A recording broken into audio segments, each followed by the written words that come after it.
Way back in the day, Mennonites or Anabaptists were some of the earliest and most insistent advocates for a separation of church and state. But when the state is Canada, and we're talking about the official state religion of hockey, even Mennonites sometimes set aside their strict piety. Doug Ford on Wednesday made a formal government declaration over Twitter, of course, that every Ontario student had a right, was entitled to skip school and watch any remaining Olympic hockey games. And I see that some of you, many of you, have decided that that applies to skipping church as well. We must be into the third period by now. I just hope that it's all worth putting your salvation on the line. For you faithful here, who have figured out how to watch replays on the internet, today is the first Sunday of our Lent season. And since it was so icy this past Wednesday, we're also kind of observing Ash Wednesday today too. In the announcements, I've called it Ash Sunday, and maybe that's something I'll look to trademark in the future. Some of you might have experience worshiping in churches where Ash Wednesday has always been observed, Catholic or Anglican churches maybe, or even certain Mennonite ones. And if so, you're probably very familiar with the psalm that Betsy and Arlene read for us today. It's a very traditional psalm for Ash Wednesday, or for Lent in general. And it really captures certain themes of Lent. It's a psalm about humility, about sin and repentance, about purification, and seeking God's grace. There's even a line in there about a certain herb, hyssop, whose spiritual properties might help in this purification. Teach me wisdom in my secret heart, purge me with hyssop, and I shall be clean. This line might feel especially meaningful this morning after our smudge ceremony by the fire, where it was sage and sweetgrass that were our plant medicines. Psalm 51 has all sorts of wonderful and weird and frustrating things about it.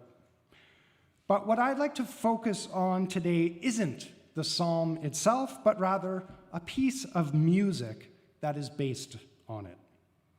This Lent season at Rockaway, for the next 6 weeks or so, you'll notice that a lot of the sermons are going to focus on a particular piece of music.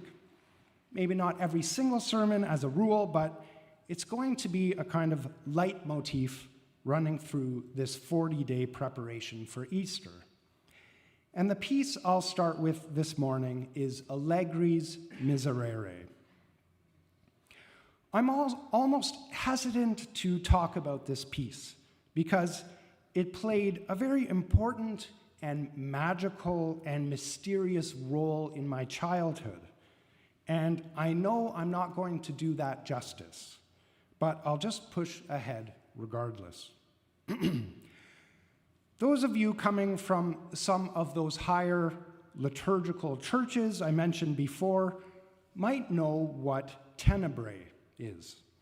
It's the name for the last 3 days of Lent right before Easter: Maundy Thursday, Good Friday, and Holy Saturday, known as the darkest days of the church year, hence the name Tenebrae, which means shadows or darkness.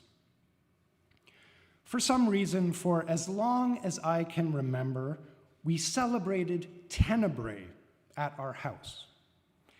I don't know whose idea this was in the first place, my mom's or my dad's, but either way, somehow these Altona, Manitoba Mennonites decided that Tenebrae was going to be a thing for their kids. Maybe, I think, the only religious ritual that we had at home, apart from Christmas Eve. On the Saturday night, right before Easter, a few minutes before midnight, the kids' task was to turn off all the lights in the whole house and even to close the curtains so that the street lights outside wouldn't come in through the windows. In pitch black, we would gather in the living room, and my dad would share a few words about Tenebrae, being this dark time when Jesus had died and gone down to hell. And then right when midnight struck, my parents would play this piece. I think initially it was a record, maybe. Definitely at some point it was a CD. We would sit in the dark and listen to Miserere mei Deus for however long it goes on, 15 minutes, 20 minutes. I faintly remember we once listened to the English version, Have Mercy on Me, O God, but we all agreed to go back to the Latin after that, so that the words wouldn't get in the way of the hauntingly beautiful music. If you know it, you might be hearing that soprano line in your head right now, with verses returning over and over again to those incredible high Cs. But what made this experience even more special wasn't just that heart-wrenching music. Ever since our first household Tenebrae, it was made very clear, beyond any doubt, that we were under no circumstances ever allowed to listen to or even accidentally hear this piece of music at any other time during the year, except for this one moment. This is something I have faithfully observed for my whole life. I used to have a CD of Palestrina Mass that also had the Miserere on it. And every now and then, when I got distracted, the piece would come on, and I'd have to scramble over to the CD player as quickly as I could and quickly press some button to stop it. If the piece, for some reason, starts playing when I'm out in the world, I'll plug my ears. It would be really helpful for you to know what I'm talking about if I could just play the piece here so you could all hear it. But unfortunately, I can't because I'm not allowed, and it would ruin the very dramatic point that I'm trying to make. You'll have to play it at home this afternoon after hockey highlights. The significance of this piece doesn't stop there either. There was the story that my dad told us about it. According to him, for 200 years after it was composed, no one ever heard this piece except at Tenebrae. The composer, Gregorio Allegri, was a singer in the choir of the Sistine Chapel, where the Pope would go to Mass. And he composed it only for that choir to be sung only during those 3 days right before Easter. It was such a closely held secret that anyone who leaked a copy of the score would be excommunicated from the church. But of course it must have leaked, right? Because we were listening to a recording of it at home. So the story goes that one year, 2 of the audience members who shouldered their way into the Sistine Chapel to hear this mysterious, legendary masterpiece was a father and his young son, a 14-year-old boy named Wolfgang Amadeus Mozart, whose musical mind was such that after a single hearing, he left the Sistine Chapel and proceeded to write down what he had heard, all 15 or 20 minutes of it, note by note from memory. And it was this score that eventually made its way around Europe, and this is how we're able to listen to this piece today. So this story, this lore about Mozart and the Miserere, it's been so much a part of my memory of this family Tenebrae ritual that I've been very reluctant to ever actually research whether it was true or not. Almost as though investigating it would be like listening to the piece itself when I'm not supposed to, a transgression.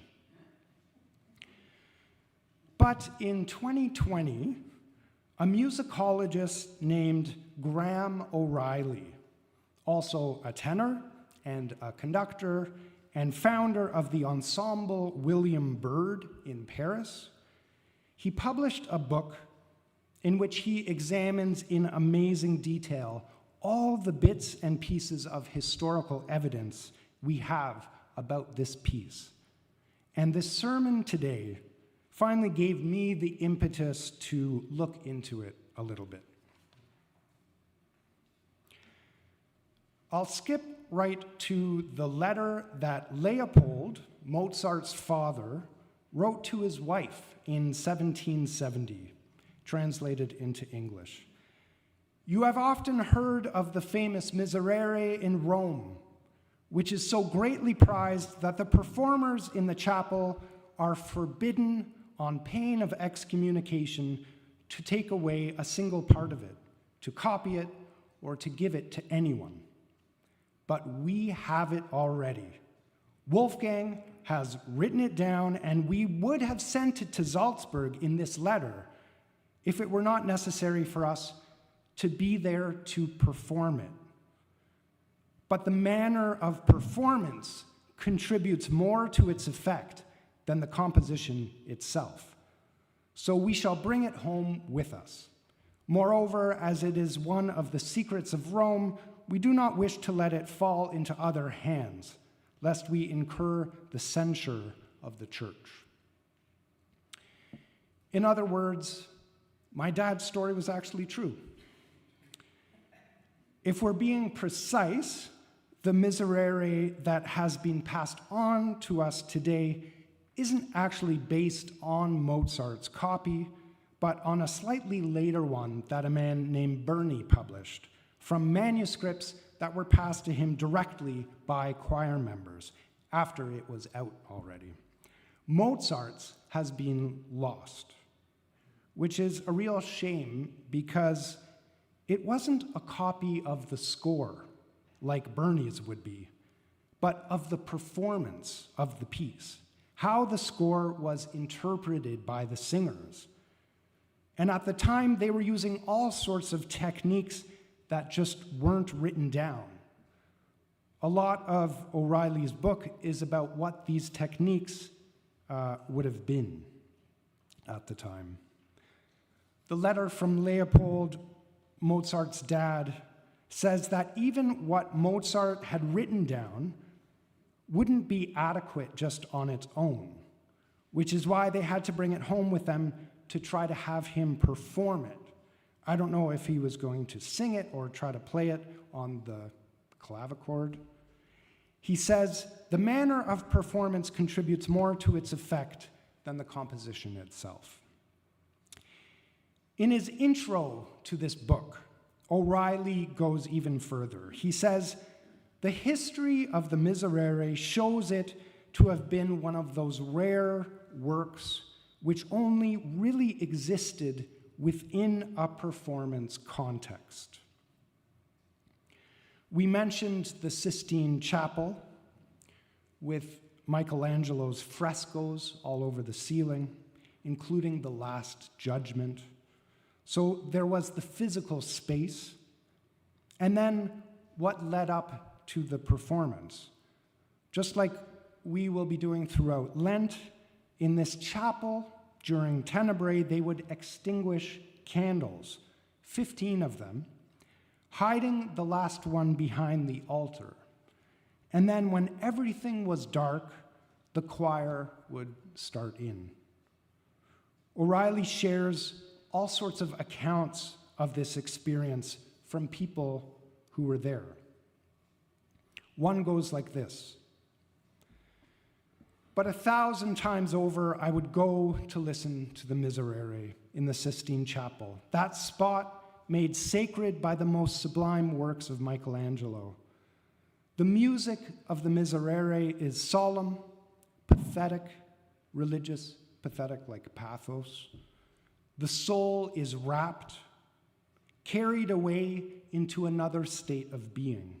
Strange that grief and laments and the humble petition of repentance should fill us with delight. A delight that wakens these very emotions in the heart and calls tears into the eyes, and yet is dearer than any pleasure. That's from Mary Shelley, the author of Frankenstein. Another account is from the French painter Ingres, spelled Ingres. At last, at dusk, when the plain chant part of the office is over, the Pope descends from his throne and prostrates himself on the ground. And there is a great silence which heralds the heavenly voices beginning the Miserere. At that moment, everything is in harmony with that music. The day turns to night, there is no light at all, and one can just glimpse the terrifying painting of the Last Judgment, whose extraordinary effect transmits a kind of terror to the soul. Finally, I don't know what else to say. I am unbearably moved just telling you about it. In fact, I'm not sure one can speak of it, for you need to see it and hear it to believe it. In their own way, my parents were reproducing this experience for us kids at home. The experience of a piece that really exists only in performance, only in the seeing of darkness and the hearing of those a cappella human voices. Sung in Latin, we didn't really get the meaning of the words of Psalm 51, but we experienced its repentant darkness. We experienced its patience and waiting, not only sitting there for 20 minutes, but waiting all year long for this one beautiful moment of God's grace. And when it came, it wasn't just a musical score, it wasn't just a CD, it definitely doesn't show up in my Spotify Wrapped.